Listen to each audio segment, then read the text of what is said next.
এই দুষ্টু, আস্তে, ব্যথা পাচ্ছি তো। তুমি ব্যথা পেলে আমার কি? আমার তো বেশ ভালোই লাগছে। তাই বলে কি তুমি এত জোরে জোরে খাবে? হ্যাঁ, আমার জিনিস আমি খাবো, তুমি বলার কে? তুমি আমাকে এতটা কষ্ট দিবে জানলে তোমাকে কাছে আসতেই দিতাম না। বউয়ের কাছে তার স্বামী আসবে, এটাই তো স্বাভাবিক, তাই না? হ্যাঁ স্বাভাবিক, তবে কাছে আসবে, ভালোবাসবে, আদর করবে, এটা স্বাভাবিক, কিন্তু ব্যথা কেন দিবে? ঠিক আছে, আর ব্যথা দিব না, এখন ছেড়ে দিলাম। এই দুষ্টু, তুমি এমন দুষ্টুমি ভরা নজরে তাকিয়ে আছো কেন? কেন, বউয়ের দিকে কি তাকানো যাবে না? কেন তাকানো যাবে না? অবশ্যই তাকানো যাবে, কিন্তু তুমি এমন ড্যাব ড্যাব করে তাকিয়ে আছো, আমার লজ্জা লাগে না বুঝি? তোমার আবার লজ্জা লাগে? জানতাম না তো। ফাজিল পোলা, আমার কি লজ্জা শরম বলতে কিছু নেই নাকি? তোমার না হয় নেই, আমার তো আছে। লজ্জা শরম সবারই কম বেশি আছে, কিন্তু ছেলেদের থেকে মেয়েদের যে অনেক কম, সেটা তো তুমি জানো জান। তাই বলে এতটা কম থাকবে সেটা তো জানতাম না। আসলে কি বলো তো, তুমি একটা ফাজিল পোলা। না হলে এমন করে আমাকে এসব বলতে পারতে না, তাই না? আর এমন করে তাকিয়ে থাকতে না। ধুর বাল, কেমন করে তাকিয়ে থাকলাম? নিজের বউয়ের দিকে তাকাবো তাতেও পারমিশন নেওয়া লাগবে? তোমার কি এতটাই দাম বেড়ে গেছে?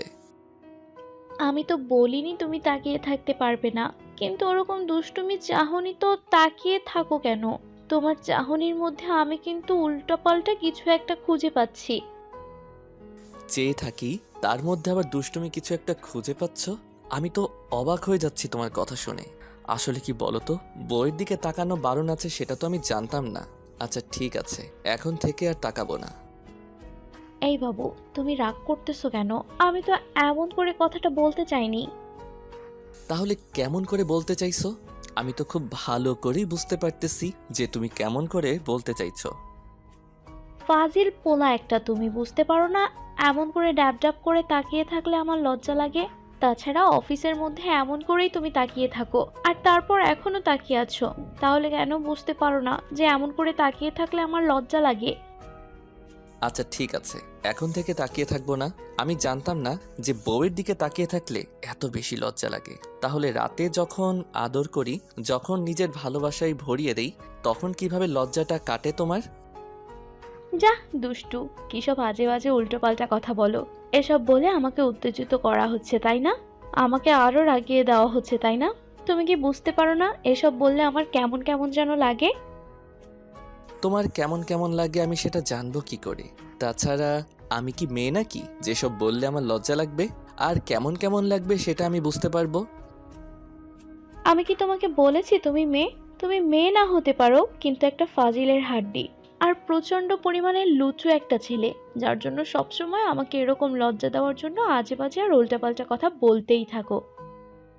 বউ যদি বরের কাছে এত বেশি লজ্জা পায়, তাহলে তো বরের বউয়ের কাছে আসাটা বন্ধ করে দিতে হবে। সেটাই মনে হয় ভালো হয়, তাই না? দরকার পড়লে তাই করবে। তাছাড়া তোমাকে বলেছি না যে অফিস টাইমে কোনো দুষ্টুমি করবে না? আর তুমি অফিসের মধ্যে এমন করে ড্যাব ড্যাব করে আমার দিকে তাকিয়ে আছো কেন?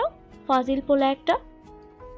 তুমি বুঝতে পারো না এমন করে তাকিয়ে থাকলে যে কেউ দেখে ফেলবে, আর ভাববে অফিসের ম্যানেজারের সাথে অফিসের বস বারবার শুধু রোম্যান্স করে।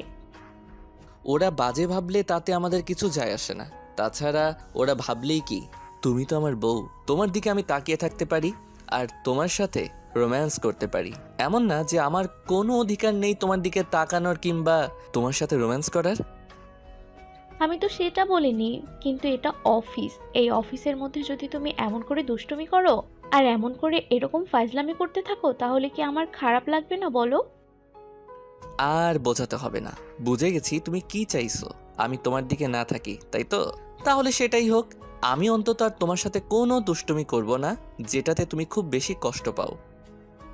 বাবু, আমি কিন্তু কথাটা তোমাকে কষ্ট দেওয়ার জন্য বলিনি। অফিসের মধ্যে এমন করে তাকিয়ে থাকো আর এমন করে দুষ্টুমি নজরে আমার দিকে তাকাও, সবসময় ড্যাব ড্যাব করে তাকিয়ে থাকো, ওই জন্যই বলেছি। বুঝে গেছি, আর বোঝাতে হবে না। আর তাকাবো না এখন থেকে। তাহলেই তো হ্যাপি। আপনার সাথে প্রেম ভালোবাসা দেখানোর সময় আমার নেই। আমার অনেক কাজ আছে, এখন আমাকে যেতে দিন। আরে বাবা, রাগ করতেছো কেন? আমি কি রাগ করার মতো এমন কিছু বলেছি? তাহলে তুমি রাগ করতেছো? শান্ত মায়ার কোনো কথা না শুনে কেবিন থেকে বেরিয়ে গেল। তারপর নিজের ডেস্কে বসে ভাবতে লাগলো। এই জন্যই বুঝি বন্ধুরা বারবার বলতে যে অফিসের বসের মেয়েকে বিয়ে করতে নেই, তাহলে এরকম করে পস্তাতে হয়। তাছাড়া খুব বেশি অন্যায় হয়ে গেছে তোমাকে বিয়ে করাটা। আর ভালোবাসাটা আসলে কি বলতো, ভালোবাসাটা যে একটা সময় হয়ে গেছে সেটা বুঝতে পারিনি। আর এমন করে যে তোমাকে ভালোবেসে ফেলবো সেটা আমি তোমাকে বোঝাতেও পারিনি। আসলে তুমি যে এমন করে পাগলামি করবে সেটা আমার জানা ছিল না, না হলে তো কখনো তোমার পাগলামিতে আমি সাই দিতাম না। শান্ত কথাগুলো ভাবছে, এর মাঝে একটা মেয়ে কলিগ আসতেই তখন শান্ত কিছুক্ষণ মেয়েটার সাথে কথা বলল। মেয়েটা খুব ফ্রি, শান্তের ফ্রেন্ড। ও কিছুদিন হলো জয়েন করেছে। ও জানে না যে মায়ার সাথে শান্তের বিয়ে হয়ে গেছে, তাই ও শান্তকে লাইন মারার চেষ্টা করতেছিল। সেটা বুঝতে পেরে শান্ত ওর সাথে বেশ হাসি হাসি করে কথা বলছিল, কারণ শান্ত চায় মায়াকে এখন চালাতে। মায়া ওকে এমন করে দূরে সরিয়ে দিয়েছে, তাতেই শান্তের প্রচণ্ড পরিমাণে রাগ হয়ে গেছে। অন্যদিকে এই দৃশ্যটা মায়া সিসিটিভি ফুটেজে দেখে ফেলল, আর তারপর দেখেই প্রচণ্ড পরিমাণে অবাক হয়ে গেল আর ভাবতে লাগলো।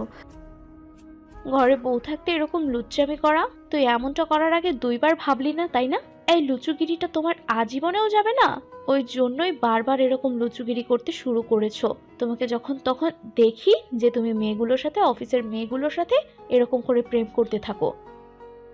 বিয়ের আগে তো এগুলোর জন্য কতবার যে বকা খেয়েছো, আর কতবার যে তোমার ওপর রাগ অভিমান দেখিয়ে নিজে কান্না করে ফেলেছি সেটা জানি না। আর আজকেও তুমি সেটাই করলে। আসলে কি বলো তো, তুমি আসলেই একটা লুচু। না হলে এরকম করে ঘরে বউ থাকতে এসব আজে বাজে কাজ করতে পারতে না। দাঁড়াও, একটা বার লাঞ্চ টাইমটা হতে দাও, তারপর দেখাবো তোমাকে মজা। সারাটা সময় জুড়ে শান্ত মেয়েটার সাথে কথা বলল। তারপর লাঞ্চ টাইম হতেই শান্ত তাড়াহুড়ো করে যখনই ক্যান্টিনে যেতে যাবে, মায়া ওকে ফোন করলো। শান্ত কোনো কথা না বলে ক্যান্টিনে চলে গেল, যার জন্যে মায়া প্রচণ্ড পরিমাণে রেগে গেল। তারপর একটা সময় শান্ত খেয়ে দিয়ে ডেস্কে এসে আবার কাজ করতে আরম্ভ করলো। তখন মায়া এসে ওর কেবিনের সামনে দাঁড়ালো। শান্ত একবার ওর দিকে তাকিয়ে আবার কাজে মনোযোগ দিতেই মায়া বলতে লাগলো। একবার আমার কেবিনে আসো তো। মায়ার এরকম ধারা কথাতে শান্ত কিছু না ভেবেই ওর কেবিনের দিকে যেতে লাগলো। মায়া ওর পিছনে পিছনে আসলো। ভিতরে এসে তারপর দাঁড়াতেই মায়া দরজাটা আটকে দিয়ে এসে শান্তের দিকে ঘোরালো। তারপর ওর কাছে এসে শার্টের কলারটা ধরতেই শান্ত বলতে লাগলো। এ কি ম্যাম, আপনি এমন করতেছেন কেন? আর কি সমস্যা আমাকে বলেন। আপনার সাথে কোনো অন্যায় করেছি নাকি কোনো কাজে ভুল করেছি যার জন্য এরকম করে আমার দিকে ড্যাব ড্যাব করে তাকিয়ে আছেন আর তার উপর এরকম করে রাগ অভিমান দেখাচ্ছেন? কুত্তা, আমি তোর বউ। আমি তোর কাছে আসতেই পারি, আমি তোর দিকে তাকিয়ে থাকতেই পারি। তাহলে তুই এমন করে বলতেছিস কেন? সেটা তো ভুলেই গিয়েছিলাম। ওই জন্য আমি আপনার স্বামী ছিলাম, ওই জন্য আপনার দিকে অমন করে তাকিয়েছিলাম, কিন্তু জানতাম না যে বউয়ের দিকে তাকানোটা অন্যায় হয়ে যাবে। ওই জন্য জিজ্ঞেস করলাম। ভুল বলে থাকলে মাফ করবেন, কিন্তু আপনার এরকম বিহেভিয়ারে এর কারণ কি সেটা কি জানতে পারি? কুত্তা, তুই বিহেভিয়ারের কি দেখছিস?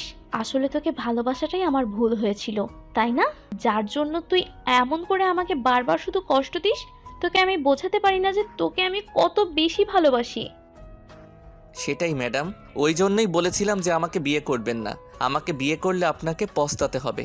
আপনি না থাকতে পারবেন আমার ওই ভাঙা ঘরে, না আমি যা খেয়ে থাকি আপনি সেটা খেয়ে জীবনযাপন করতে পারবেন। আপনার একটা ইচ্ছা পূরণ করতেই তো আমার পুরো 1 বছর কেটে যায়। তার উপর যে বেতন পাই ওটা দিয়ে তো সংসার চালাতেই কষ্ট হয়ে যায়। তাহলে আপনাকে চালাবো কি করে বলেন? আপনি কিন্তু একটা ভালো কথা মনে করিয়ে দিয়েছেন যে আপনাকে বিয়ে করাটা আমার জন্য অন্যায় ছিল। শান্তের এরকম ধারা কথাতে মায়া বেশি কিছুক্ষণ ওর চোখের দিকে তাকিয়ে রইল। তারপর একটা সময় ছলো ছলো নয়নে বলতে লাগলো। এত বেশি রাগ করে আছো আমার উপর, যার জন্য এরকম করে কথা বলতেছো? আমি কি খুব বেশি অন্যায় করে ফেলেছি কথাগুলো বলে, নাকি আমার বলার কোনো অধিকার নেই বলো? না না, আপনার অধিকার থাকবে না কেন? অধিকার তো আমার নেই। আমি অন্যায় করে ফেলেছি, আর এই কথাটা আমার বলাটা মোটেও ঠিক হয়নি। আসলে কি বলতো, আমি বুঝতে পারিনি যে এরকম করে এসব কথা বলতে হয় না, আর অফিসের বসের উপর দিয়ে তো নয়ই। তখনকার বিষয়টা নিয়ে তুমি আমার উপর রাগ করে আছো তাই না, যার জন্য এমন করে কথা বলতেছো। আসলে কি বলো তো, আমি তো এমনটা করতে চাইনি। প্লিজ আমাকে এমন করে ইগনোর করো না। আর তুমি তখন এই মেয়েটার সাথে এমন করে কথা বললে কেন? আরে বাবা, আমি আপনাকে ইগনোর করতেছি কোথায়? আর আমি মেয়েদের সাথে কথা বলবো নাকি কার সাথে কথা বলবো সেটা আপনার থেকে আমার কি অনুমতি নিতে হবে? আমি খুব ভালো করে জানি কার সাথে কথা বলতে হয় আর কার সাথে বলতে হয় না। অন্য যার সাথে বলার বলো, কিন্তু তারপরও কোনো মেয়ের সাথে কথা বলতে পারবে না। তোমাকে বারণ করেছি, তুমি সেটা করবে না। তোমাকে বারণ করলে তুমি সেটা শোনো না কেন? এত বেশি বোঝো কেন? তোমাকে সবসময় বুঝিয়ে দিতে হয়, তোমাকে যেটা করতে বারণ করি তুমি সেটাই বেশি বেশি করে করো। ও, ভুলেই গিয়েছিলাম, আপনি আমার অফিসের বস, যে আপনার সব কথা আমাকে শুনে চলতে হবে। আচ্ছা ঠিক আছে, এখন থেকে বলে দিবেন কি কি করব আর কি কি করব না। আর যাই করো, অফিসের মেয়েগুলোর সাথে ওরকম ঢলাঢলি করে পিরিত করবে না, কারণ আমি এটা সহ্য করতে পারি না। তুমি সেটা খুব ভালো করেই জানো, তাই এগুলো না করলেই আমি খুশি হব। কারোর সাথে কথা বলাতে যদি প্রেম করা হয়ে যায়, তাহলে এমন প্রেম আমি রোজ করব, তারপর আপনার কোনো কথা শুনবো না। তাই তাহলে তো তোমাকে আমি অফিস থেকে বের করে দেব। তাহলে কি সেটা খুব ভালো হবে? মায়ার এরকম ধরা কথা শুনে শান্ত অবাক হয়ে কিছুক্ষণ ওর দিকে তাকিয়ে রইল। তারপর একটা তাচ্ছিল্যের হাসি দিয়ে বলল, ম্যাম, চাকরি হারানোর ভয় দেখাচ্ছেন? এইটা সেই অফিসে জয়েন করার পর থেকেই বলে আসছেন। আপনার আর কষ্ট করে আমাকে তাড়াতে হবে না, আমি নিজেই চলে যাচ্ছি। শান্ত নিজের শার্টের কালারটা ছাড়িয়ে নিল। তারপর যখনই চ্যানেল থেকে বেরিয়ে যেতে নিবে, তখনই মায়া ওর হাত তুলে দিয়ে একটা রিজাইন লেটার লিখে তারপর কেবিনে আসলো। তারপরে সে ওর সামনে দিতেই অবাক হয়ে ওর দিকে তাকিয়ে রইল। ম্যাম, আপনার কথা যে অক্ষরে অক্ষরে পালন করবে, যে কোনো মেয়ের সাথে কথা বলবে না, আপনি তাকে অফিসের ম্যানেজার করে নিয়েন, সেটাই ভালো হবে। শান্ত কথাগুলো বলে কেবিন থেকে চলে গেল, আর মায়া ওর দিকে অবাক হয়ে তাকিয়ে রইল। তারপর লেটারটা খুলে দেখলো রিজাইন লেটার, কান্না করে দিল। আর তারপর বেশ কিছুক্ষণ চুপ করে থেকে বলতে লাগলো, আসলে বেশি ভালোবাসি তো, এজন্য তুমি এমন করে আমাকে বারবার শুধু কষ্ট দাও। তোমাকে আমি একটা বার বলেছি আর তুমি অফিস থেকে চলে গেলে। একটা বার আজকে বাসায় যাই, তারপর দেখাবো তোমার মজা। মায়া কথাগুলো বলে একটা সময় বাসায় চলে গেল। বাসায় এসে দেখলো শান্ত আধশোয়া হয়ে বিছানায় বসে আছে। তখন মায়া শান্তের সামনে দাঁড়াতেই শান্ত যখনই বিছানা থেকে উঠতে যাবে, মায়া ওকে ধাক্কা মেরে বিছানায় ফেলে দিল। তারপর ওর বুকের উপর উঠে গেল।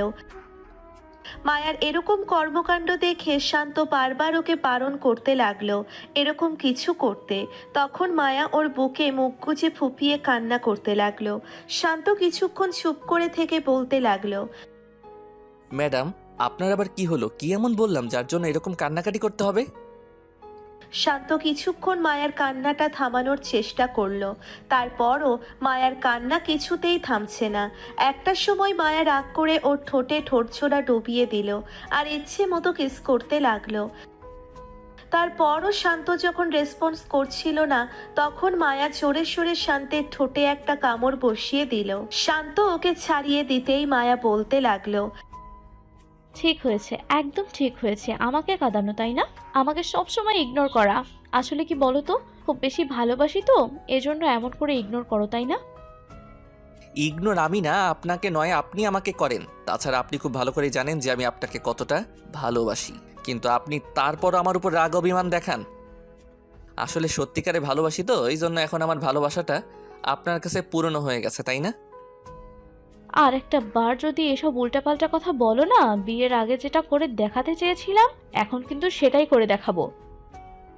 বিয়ের আগে কি করে দেখাতে চেয়েছিলেন আর কি করবেন এখন? বিয়ের আগে তোমার জন্য সুইসাইড করতে চেয়েছিলাম না, এখন সেটাই করে দেখাবো। তোমার বিশ্বাস হচ্ছে না তো, দাঁড়াও, আমি করেই দেখাচ্ছি। মায়ার কথাতে শান্ত ভয় পেয়ে গেল, কারণ মায়া প্রচণ্ড রাগী আর জেদি একটা মেয়ে। একটা বার যেটা বলে সেটাই করে দেখায়।